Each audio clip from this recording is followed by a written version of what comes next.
जय हिंद दोस्तों, स्वागत है आपके अपने YouTube चैनल धीरज क्लासेस में। मैं धीरज यादव आज आप लोगों के लिए बहुत ही महत्वपूर्ण प्रश्न लेकर आया हूं, जो कि हमारा 2000 प्रश्न का जो सीरीज चल रहा है, जिसमें सबसे पहले मैंने केमिस्ट्री का प्रश्न लिया, इसमें 500 प्रश्न केमिस्ट्री के हैं, जिसका ये तीसरा वीडियो है। जिन लोगों ने इससे पहले का 2 वीडियो नहीं देखा है तो वो जाकर सबसे पहले देख सकते ले हमारे चैनल के प्ले लिस्ट में। और जो भी भाई हमारे चैनल पर सबसे पहली बार आज आया है तो हमारे चैनल को सब्सक्राइब करें, बेल आइकन को दबा लें ताकि हमारे नोटिफिकेशन सबसे पहले उन तक पहुँचे। और यह लुसेंट बुक से लिया गया प्रश्न है, जो कि अगर इसे आप लोग कवर कर लेते हैं तो लगभग लुसेंट का साइंस का बुक इसमें आ जाएगा। तो आप लोग इसे ध्यान से देखेंगे, और जिन्होंने नहीं देखे हैं वो हमारे चैनल के प्लेलिस्ट में जाकर देख लें। और इससे पहले मैंने 1000 जीके जीएस का मिक्स क्वेश्चन का जो सीरीज चलाया था, तो उसका भी प्लेलिस्ट मैंने इस चैनल के डिस्क्रिप्शन में दे दिया हूँ, तो आप लोग वहाँ से देख सकते हैं। और 1000 प्रश्न का अगर आप लोग PDF लेना चाहते हैं तो डिस्क्रिप्शन में टेलीग्राम चैनल का मैं लिंक दे दूंगा, इसका नाम है धीरज क्लासेस। आप वहां से जो है कि टेलीग्राम चैनल से PDF को डाउनलोड कर सकते हैं। चलिए आज का सेशन यहीं पे स्टार्ट करता हूं। तो हमारा पहला प्रश्न आज का है, भाखड़ा चूना का रासायनिक नाम क्या है? तो यह कैल्शियम हाइड्रोक्साइड, इसका सूत्र होता है CaOH का होल 2। सिंदूर का रासायनिक नाम क्या होता है? मर्क्यूरिक सल्फाइड, जिसका सूत्र होता है HgS। सोरा का रासायनिक नाम क्या है? यह है पोटेशियम नाइट्रेट, जिसका सूत्र होता है KNO3। नमक का रासायनिक नाम क्या होता है? यह सोडियम क्लोराइड, जिसका सूत्र होता है NaCl। नमक के अम्ल का रासायनिक नाम क्या होता है? तो यह हाइड्रोक्लोरिक अम्ल, जिसे HCl कहते हैं। NaCl में कौन सा बंध होता है? तो इसमें आयनिक बंध होता है। सोडियम बाइकार्बोनेट का साधारण नाम क्या है? इसका नाम है बेकिंग सोडा, जिसे खाने का सोडा भी कहते हैं। लिक्विड पेट्रोलियम गैस LPG किसका मिश्रण होता है? तो यह ब्यूटेन और प्रोपेन का होता है। कैडमियम नाइट्रेट का रासायनिक सूत्र क्या होता है? तो यह CdNO3 का होल 2 होता है। हाइड्रोजन पेरोक्साइड का साधारण नाम क्या है? तो यह ब्लीच है, जिसे तरल भी कहते हैं। नेल पॉलिश रिमूवर में क्या होता है? एसीटोन होता है। मेथनॉल का रासायनिक सूत्र क्या होता है? यह CH3OH होता है। परमाणु बंध क्यों बनते हैं? स्थितिज ऊर्जा को घटाने और स्थिरता प्राप्त करने के लिए। एसिटिक एसिड का रासायनिक सूत्र क्या होता है? तो CH3COOH होता है। सोडियम टेट्राबोरेट डेकाहाइड्रेट का साधारण नाम क्या होता है? तो यह बोरेक्स होता है। अमोनिया क्लोराइड को किस साधारण नाम से जाना जाता है? तो यह नौशादार का नमक के नाम से जाना जाता है। सल्फ्यूरिक अम्ल को किस साधारण नाम से जाना जाता है? तो यह गंधक के नाम से जाना जाता है। लेड सल्फाइड PbS को किस साधारण नाम से जाना जाता है? तो यह गैलेना के नाम से जाना जाता है। पोटेशियम हाइड्रोक्साइड KOH को किस साधारण नाम से जाना जाता है? तो यह कास्टिक पोटास के नाम से जाना जाता है। सोडियम सल्फेट का रासायनिक सूत्र क्या होता है? तो यह Na2SO4 होता है। सुक्रोज को किस साधारण नाम से जाना जाता है? तो C12H22O11, और इसका नाम होता है चीनी। इथाइल अल्कोहल का रासायनिक सूत्र क्या होता है? C2H5OH होता है। मीथेन का रासायनिक सूत्र क्या होता है? CH4 होता है। सोडियम थायोसल्फेट का रासायनिक सूत्र क्या होता है? Na2H2O3 जिंक ऑक्साइड को किस साधारण नाम से जाना जाता है? तो चाइना व्हाइट के नाम से जाना जाता है, सूत्र होता है ZnO। बालू का रासायनिक नाम क्या होता है? तो सिलिकॉन ऑक्साइड, इसका सूत्र होता है SiO2। परमाणु घड़ी किसके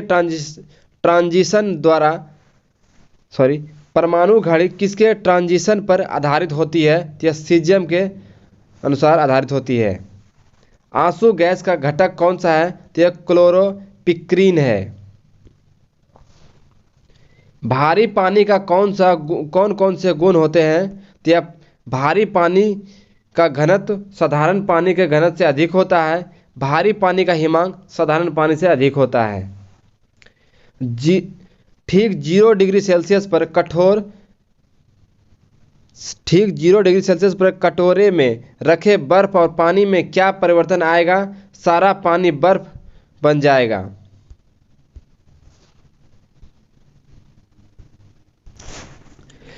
फोटोग्राफी प्लेटों में सिल्वर हैलाइड का प्रयोग किया जाता है क्योंकि वे प्रकाश में रूपांतरित हो जाती है। टेट्राएथिलेट क्या है? यह अस्फोटरोधी यौगिक है जिसे एंटी नॉक कंपाउंड कहते हैं। सीसा पेंसिल के निर्माण में किस सामग्री का प्रयोग किया जाता है? यह ग्रेफाइट का प्रयोग किया जाता है। किसी व्यक्ति को गोली लगने पर अगर गोली तुरंत नहीं निकाली जाती है तो किसके कारण उसके शरीर में जहर फैल जाता है? तो यह आर्सेनिक के कारण उसमें जहर फैल जाता है। सीमेंट की खोज किसने की थी? तो यह जोसेफ ऑक्सफोर्ड ने किया था। कार्बन के 12 ग्राम या 1 मोल में कितने परमाणु होते हैं? तो यह 6.022 ग्राम 10⁻23 मोल होते हैं। एवोगाड्रो संख्या का मान क्या होता है? इसका भी मान होता है 6.022 गुना 10⁻23। इलेक्ट्रॉन की खोज किसने की थी? तो यह जे थॉमसन ने किया था। एक इलेक्ट्रॉन का द्रव्यमान ग्राम में कितना होता है? तो यह 9.1095 इंटू 10⁻−28 28 ग्राम होता है। प्रोटॉन की खोज किसने की थी? तो यह रदरफोर्ड ने किया था। एक प्रोटॉन द्रव्यमान ग्राम में कितना होता है? यह 1.6726 गुना 10⁻−24 ग्राम होता है। न्यूट्रॉन की खोज किसने की थी? तो यह जेम्स चैडविक ने किया था। एक न्यूट्रॉन के द्रव्यमान में ग्राम में कितना होता है? तो यह 1.674 गुना 10⁻−24 ग्राम होता है। परमाणु संख्या किसे कहते हैं? किसी तत्व के परमाणु के नाभिक में उपस्थित प्रोटॉनों की संख्या को परमाणु संख्या कहते हैं। द्रव्यमान संख्या किसे कहते हैं? किसी परमाणु के नाभिक में उपस्थित प्रोटॉनों और न्यूट्रॉनों की संख्या का योग उसका द्रव्यमान संख्या कहलाता है। जिन परमाणु में न्यूट्रॉनों की संख्या समान होती है उन्हें क्या कहते हैं? उसे समन्यूट्रॉनिक कहते हैं। मोसले के आवर्त सारणी में परमाणु का आकार वर्ग में ऊपर से नीचे आने पर क्या होता है? यह बढ़ता है। वर्ग में ऊपर से नीचे आएंगे तो इसका आकार बढ़ जाएगा। आधुनिक आवर्त सारणी में विद्युत ऋणात्मकता वर्ग में ऊपर से नीचे आने पर क्या होता है? तो यह बढ़ता है। आधुनिक आवर्त सारणी में विद्युत ऋणात्मकता वर्ग में बाएं से दाएं जाने पर क्या होता है? तो यह घटता है। बाएं से दाएं जाएंगे तो घट जाएगा। आधुनिक आवर्त सारणी में वर्ग की संख्या कितनी होती है? तो यह 9 होती है। आधुनिक आवर्त सारणी में पहले आवर्त का पहला सदस्य कौन है? तो यह हाइड्रोजन है। आधुनिक आवर्त सारणी में प्रत्येक आवर्त का प्रथम सदस्य क्या होता है? तो यह क्षार धातु कहलाता है जो कि अपवाद में हाइड्रोजन है जो कि एक तत्व है। मोसले के आवर्त सारणी में परमाणु का आकार वर्ग में बाएं से दाएं आने पर क्या होता है? तो यह घटता है। आधुनिक आवर्त सारणी में परमाणु संख्या 57 से लेकर 71 तक को क्या कहते हैं? तो यह लेंथेनाइट श्रेणी कहते हैं। आधुनिक आवर्त सारणी में परमाणु संख्या 89 से लेकर 103 तक को क्या कहा जाता है? तो एक्टिनाइट श्रेणी कहा जाता है। सबसे अधिक इलेक्ट्रॉन बंधुता किसकी होती है? यह क्लोरीन की होती है। सबसे अधिक विद्युत ऋणात्मकता किसकी होती है? तो यह फ्लोरीन की होती है। किसी क्रिस्टल के आयन को एक दूसरे से अनंत दूरी तक अलग करने के लिए आवश्यक ऊर्जा को क्या कहा जाता है? तो यह चालक ऊर्जा कहते हैं। आवर्त सारणी में मौजूद निष्क्रिय गैसों का गलनांक क्या होता है? तो यह निम्न होता है। आवर्त सारणी में वर्ग 7a के तत्वों का गलनांक होता है उच्च। जब दो परमाणुओं की विद्युत ऋणात्मकता तक के बीच काफ़ी अंतर हो तब उनके बीच कौन सा बंध होगा? तो यह आयनिक बंध होगा। जब दो परमाणुओं की विद्युत ऋणात्मकता तक के बीच सिर्फ अंतर हो तब उनके बीच को कौन सा बंधन कहते हैं? यह ध्रुवीय सहसंयोजक बंधन कहते हैं। जब दो परमाणुओं की विद्युत ऋणात्मकता तक के बीच के अंतर शून्य हो तब उनके बीच का कौन सा बंध होगा? यह सहसंयोजी बंध होगा। जब दो परमाणुओं के ऑर्बिटल एक दूसरे से एक रैखिक अक्ष पर अतिव्यापन करते हैं तब दोनों परमाणुओं के बीच बने बंध को क्या कहते हैं? ये सिग्मा बंधन कहते हैं। हाइड्रोजन बंधन सिर्फ किसमें पाया जाता है? तो यह फ्लोरीन, ऑक्सीजन, नाइट्रोजन में पाया जाता है, जिसे आप लोग शॉर्ट में FON फोन कहते हैं। जब दो परमाणु ऑर्बिटलों के पार्श्व अति व्यापन होता है तो इनसे निर्मित बंधन को क्या कहते हैं? तो इसे पाई बंधन कहते हैं।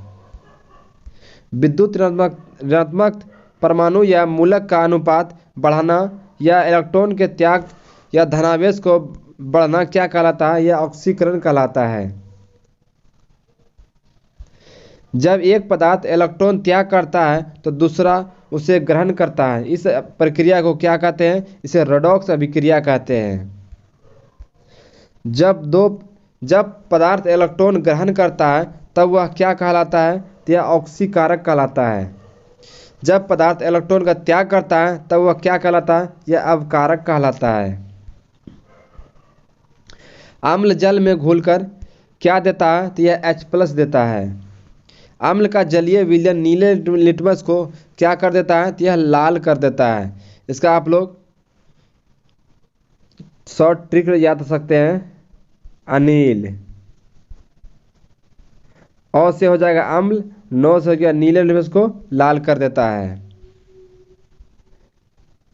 उसके बाद अंगूर में कौन सा अम्ल पाया जाता है? तो उसमें टैट्रिक अम्ल पाया जाता है। सेब में कौन सा अम्ल पाया जाता है? उसमें मौलिक अम्ल पाया जाता है। सोडा वाटर में कौन सा अम्ल पाया जाता है? उसमें कार्बोनिक अम्ल पाया जाता है। सोने व चांदी के शुद्धिकरण में किस अम्ल का प्रयोग किया जाता है? तो यह नाइट्रिक अम्ल का प्रयोग किया जाता है। खाना पचाने में कौन सा अम्ल प्रयोग होता है? यह HCl हाइड्रोक्लोरिक अम्ल प्रयोग होता है। लोहे पर जस्ते की परत चढ़ाने के पहले लोहा को किससे साफ किया जाता है? यह सल्फ्यूरिक अम्ल और नाइट्रिक अम्ल से साफ किया जाता है। कपड़े से जंग के धब्बे को हटाने के लिए किस अम्ल का प्रयोग किया जाता है? यह ऑक्जेलिक अम्ल का प्रयोग किया जाता है। हाइड्रोक्लोरिक अम्ल का एवं शांत नाइट्रिक अम्ल 3:1 के अनुपात में के मिश्रण को क्या कहते हैं? इसे अम्लराज कहते हैं, इसे एक्वेरिजिया कहते हैं।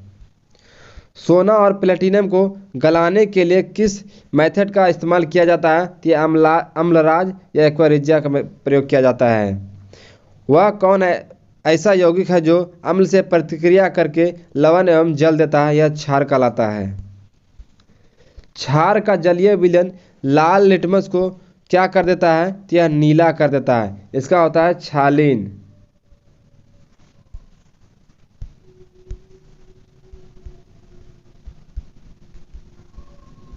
6 से क्षार, 9 से नीला और 9 से लाल। पोटेशियम हाइड्रोक्साइड एवं सोडियम हाइड्रोक्साइड किसका उदाहरण है? तो यह क्षार का उदाहरण है। घरों में चूना पोतने में किसका इस्तेमाल किया जाता है? तो यह कैल्शियम हाइड्रोक्साइड का इस्तेमाल किया जाता है। जल को मृदु बनाने में किसका इस्तेमाल किया जाता है? तो यह कैल्शियम हाइड्रोक्साइड का इस्तेमाल किया जाता है। गारा एवं प्लास्टर बनाने में किसका इस्तेमाल किया जाता है? तो यह कैल्शियम हाइड्रोक्साइड का इस्तेमाल किया जाता है। साबुन बनाने में किसका इस्तेमाल किया जाता है?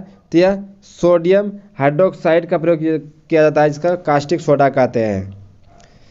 कारखानों को साफ करने में, कपड़ा एवं कागज बनाने में तथा दवा बनाने में इसका इस्तेमाल किया जाता है सोडियम हाइड्रोक्साइड, जिसे कास्टिक सोडा कहते हैं। पेट की अम्लता को दूर करने के लिए किसका इस्तेमाल किया जाता है? तो यह magnesium hydroxide, milk of magnesia का प्रयोग किया जाता है। बारूद बनाने में किसका उपयोग किया जाता है? तो यह पोटेशियम नाइट्रेट का उपयोग किया जाता है। समुद्री जल का pH मान कितना होता है? तो यह 8.4 होता है। लार का पीएच मान कितना होता है? तो यह 6.5 होता है। शराब का पीएच मान कितना होता है? तो यह 2.8 होता है। वर्षा जल का पीएच मान 5.6 से कम होती है तो वह कौन सा वर्षा कहलाती है? तो यह अम्लीय वर्षा कहलाती है। दो या दो से अधिक पदार्थों की समांगी मिश्रण क्या कहलाता है? तो यह विलयन कहलाता है। चीनी और पानी में कौन विलेय है और कौन विलायक है? तो चीनी विलेय है और पानी विलायक है। और यहाँ पर नोट में दिया गया है, विलयन में जो पदार्थ अपेक्षाकृत अधिक मात्रा में होता है उसे विलायक कहते हैं और जो कम होता है उसे विलेय कहते हैं। और आज के सेशन का हमारा सेकेंड एंड अंतिम लास्ट प्रश्न है, द्रव में ठोस का विलयन का उदाहरण क्या कहलाता है? तो यह पारा में लैड का विलयन कहलाता है। और आज के सेशन का हमारा अंतिम प्रश्न है, गैस में ठोस का विलयन का उदाहरण क्या है? तो यह वायु में आयोडीन का विलयन कहलाता है। तो दोस्तों, हमारे चैनल को आप लोग सब्सक्राइब करें, बेल आइकन दबा लें ताकि हमारा नोटिफिकेशन सबसे पहले आप लोगों तक पहुंचे, और हमारे चैनल को शेयर करें, कमेंट करें, और इससे पहले जिसने भी वीडियो नहीं देखा है वह कृपया जाकर हमारे प्लेलिस्ट है वीडियो को देखें और अपनी तैयारी को मजबूत बनाएं। इसलिए जय हिंद, जय भारत, वंदे मातरम।